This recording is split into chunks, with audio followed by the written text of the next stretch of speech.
السلام علیکم ورحمۃ اللہ وبرکاتہ۔ اللہ تعالیٰ قرآن کریم میں ارشاد فرماتا ہے وَإِذَا قُرِئَ الْقُرْآنُ فَاسْتَمِعُوا لَهُ وَأَنصِتُوا لَعَلَّكُمْ تُرْحَمُونَ، اور جب قرآن پڑھا جائے تو اسے کان لگا کر سنو اور خاموش رہو تاکہ تم پر رحم کیا جائے۔ نحمده ونصلي على رسوله الكريم، اما بعد فاعوذ بالله من الشيطان الرجيم، بسم الله الرحمن الرحيم، وقاتلوا في سبيل الله الذين يقاتلونكم ولا تعتدوا ان الله لا يحب المعتدين۔ اور اللہ کے راستے میں قتال کرو ان لوگوں سے جو تم سے لڑیں، اور زیادتی مت کرو، بلا شبہ اللہ تعالیٰ زیادتی کرنے والوں کو پسند نہیں کرتے۔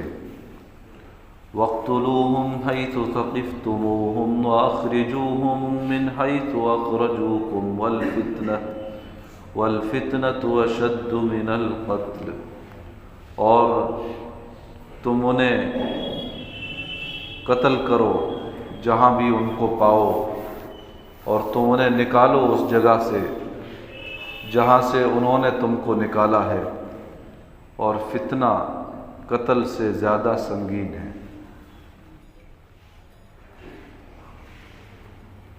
ان آیات کا پس منظر یہ ہے کہ غزوہ احزاب میں جب کفار مکہ ناکام ہوئے اور غزوہ احزاب سے ناکام ہو کر واپس لوٹے، تو اس سے نبی صلی اللہ علیہ وسلم کو اور صحابہ کو بڑا حوصلہ ملا کہ کفر کی طاقت اور کفر کا غلبہ دن بدن ٹوٹ رہا ہے، اسلام کی شوکت ظاہر ہو رہی ہے، اسلام غلبہ پا رہا ہے۔ تو غزوہ احزاب نے اور اس میں کفار مکہ کی ناکامی نے نبی علیہ السلام کو اور صحابہ کو بڑا حوصلہ عطا کیا تھا، اور ہمارے نبی کی زبان پر یہ بات بھی آئی تھی اس جنگ کے، اس غزوہ احزاب کے بعد، کہ اب ان پر ہم حملہ کریں گے اور یہ ہم پر حملہ آور نہیں ہو سکیں گے، حملہ نہیں کر سکیں گے۔ اور اس غزوہ احزاب کے بعد ایک خاص بات یہ ہے کہ نبی صلی اللہ علیہ وسلم نے خواب دیکھا۔ وہ خواب یہ تھا کہ نبی علیہ السلام اپنے صحابہ کے ساتھ عمرے کے لیے مکہ مکرمہ تشریف لے گئے اور اطمینان سے عمرے سے فارغ ہو کر واپس لوٹے ہیں۔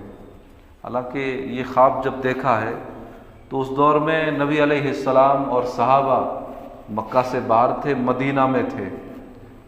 مکہ میں کفار کا پورا زور تھا، کفار نے ان کو وہاں سے نکال دیا تھا، ہجرت پر مجبور کر دیا تھا۔ تو ان حالات میں غزوہ احزاب کے بعد، ایک تو غزوہ احزاب میں کفار ناکام ہو کر لوٹے، اس سے نبی کو حوصلہ ملا، اور دوسرے اسی غزوے کے بعد یہ خواب دیکھا کہ میں اپنے صحابہ کے ساتھ مکہ گیا ہوں، عمرے سے فارغ ہوا ہوں اور اطمینان سے واپس بھی لوٹ آیا ہوں، تو اس سے اور زیادہ حوصلہ ملا۔ اور نبی علیہ السلام نے سن 6 ہجری میں 1500 صحابہ کرام کے ساتھ عمرے پر جانے کا فیصلہ فرما لیا۔ 1500 صحابہ کرام کو اپنے ساتھ لے کر ذوالحلیفہ نامی مقام پر عمرے کا احرام باندھ کر مکہ مکرمہ کی جانب بڑھے۔ تو پہنچنے سے پہلے کفار کو خبر ہو گئی کہ مدینہ سے مسلمان آ رہے ہیں عمرے کے لیے، تو انہوں نے یہ طے کر لیا کہ کسی بھی قیمت پر نبی علیہ السلام کو اور صحابہ کو مکہ مکرمہ میں داخل نہیں ہونے دینا۔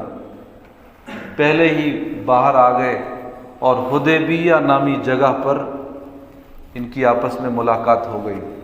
بہرحال پھر وہاں سے بات چیت کا دور شروع ہوا اور طے یہ ہوا کہ اس سال تو مسلمان یہیں سے واپس ہو جائیں، عمرہ نہ کریں، اگلے سال عمرے پر آئیں تو انہیں عمرہ کرنے دیا جائے گا، لیکن اس موقع پر بھی یہ شرطیں رہے گی کہ ساتھ میں ایک تو ہتھیار نہ لائیں مسلمان، البتہ تلوار لے کر آئیں، لیکن تلوار بھی تھیلے کے اندر ہو، باہر نہ ہو۔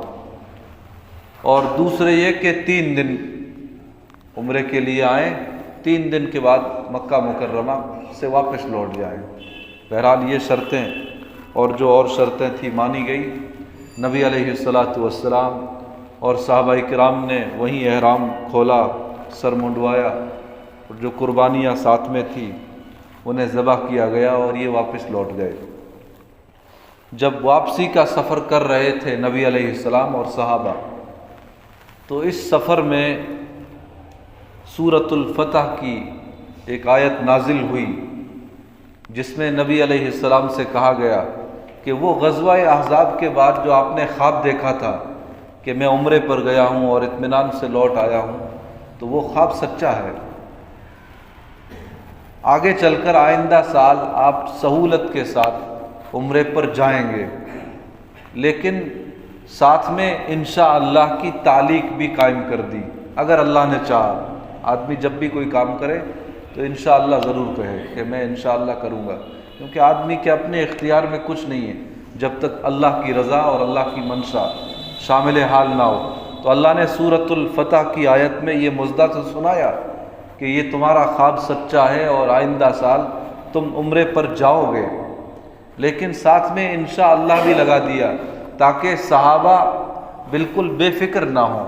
آئندہ سال جب نبی علیہ السلام کے ساتھ عمرے پر جائیں تو بالکل بے خوف نہ ہوں، بے فکر نہ ہوں، بلکہ سفر کے دوران بھی اور مکہ مکرمہ میں بھی پوری احتیاط سے رہیں۔ اور یہ اشارہ کر دیا گیا کہ کفار نے اگرچہ تم سے یہ وعدہ کیا ہے کہ وہ تم سے لڑیں گے نہیں، جھگڑیں گے نہیں آئندہ سال عمرے کے موقع پر، اور مکہ مکرمہ تمہارے لیے خالی کر دیں گے، لیکن ان کا بھروسہ کچھ نہیں ہے، وہ اپنے وعدے کے خلاف بھی کر سکتے ہیں۔ اس لیے آئندہ سال جب آئیں تو احتیاط کے ساتھ آئیں۔ چنانچہ اس آیت کے نازل ہونے کے بعد آئندہ سال نبی علیہ السلام عمرۃ القضاء کے لیے، یعنی وہ عمرہ جو رہ گیا تھا اس کی قضا کے لیے 1 سال کے بعد جب واپس لوٹے ہیں تو باقاعدہ ایک فوج ساتھ میں لے کر تشریف لے گئے، ہتھیار ساتھ میں لے کر گئے، اور مکہ مکرمہ سے کچھ میل پہلے وہ ہتھیار باہر رکھ دیے گئے، کیونکہ وعدہ تھا کہ آئندہ سال آئیں گے تو ہتھیار نہیں لائیں گے، صرف تلواریں ہوں گی، وہ بھی تھیلے میں۔ چنانچہ وعدہ پورا کیا گیا، ہتھیار مکہ مکرمہ سے باہر رکھ دیے گئے، اور 200 صحابہ کرام کو ان ہتھیاروں کی نگرانی کے لیے وہیں باہر چھوڑ دیا گیا، اور باقی صحابہ اپنے تھیلوں میں تلواریں لے کر مکہ مکرمہ نبی علیہ السلام کے ساتھ عمرۃ القضاء کے لیے داخل ہوئے۔ بڑے اطمینان سے عمرہ کیا، کفار نے ان سے کوئی جھگڑا نہیں کیا، کوئی لڑائی نہیں کی، اور بڑے اطمینان کے ساتھ نبی علیہ السلام اور صحابہ کرام 3 دن تک عمرے وغیرہ عبادات میں مصروف رہے اور پھر مدینہ منورہ لوٹ آئے۔ تو یہ آیات اسی سفر سے متعلق ہے۔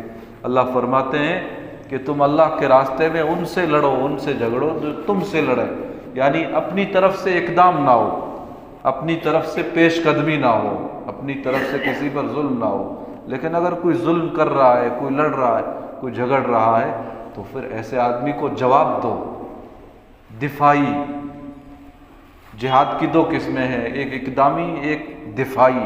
اقدام یہ ہے کہ اپنی طرف سے پیش قدمی کی جائے، اس سے تو روکا گیا ہے کہ ایسا نہ کرو۔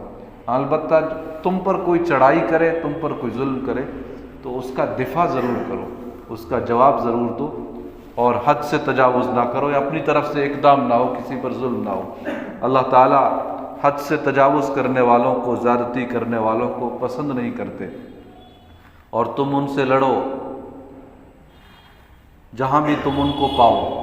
یہ کفار مکہ سے متعلق ہے، عام کفار سے متعلق نہیں ہے، عام مشرکین سے متعلق نہیں ہے۔ ان آیات کا پس منظر ہی وہ کفار مکہ ہیں، یہ ان سے متعلق آیت نازل ہوئی تھی۔ تو اللہ فرماتے ہیں اگر وہ تم سے لڑے تو پھر تم ان سے لڑو، اور انہیں اس جگہ سے نکالو جہاں سے انہوں نے تم کو نکالا تھا۔ کفار مکہ نے نبی علیہ السلام کو اور صحابہ کو مکہ مکرمہ سے نکالا تھا، اور وہ مدینہ منورہ تشریف لے گئے تھے۔ تو تو اس آیت میں اللہ فرماتا ہے اگر وہ تم سے جھگڑیں تو تم ان کا جواب دو، ڈٹ کر جواب دو، اور اس جگہ سے انہیں کھدیڑ دو، مکہ مکرمہ سے جہاں سے انہوں نے تم کو زبردستی نکالا تھا۔ والفتنۃ اشد من القتل، اور فتنہ قتل سے زیادہ سنگین ہے۔ فتنے کا مطلب ہے یہاں پر دین سے روکنا۔ کفار مکہ کا ایک بڑا جرم یہ تھا کہ وہ خود بھی دین سے دور تھے اور دوسرے لوگوں کو دین سے روکتے تھے، اور دین اگر ان کے گھر میں کوئی قبول کر لیتا تھا تو ان پر بے تحاشا ظلم ڈھاتے تھے، پریشان کرتے تھے۔ اللہ فرماتے ہیں یہ جو فتنہ ہے، دین سے خود بھی دور رہنا اور دوسروں کو روکنا، یہ وہ فتنہ ہے، یہ وہ فساد ہے جو قتل سے بھی زیادہ سنگین ہے۔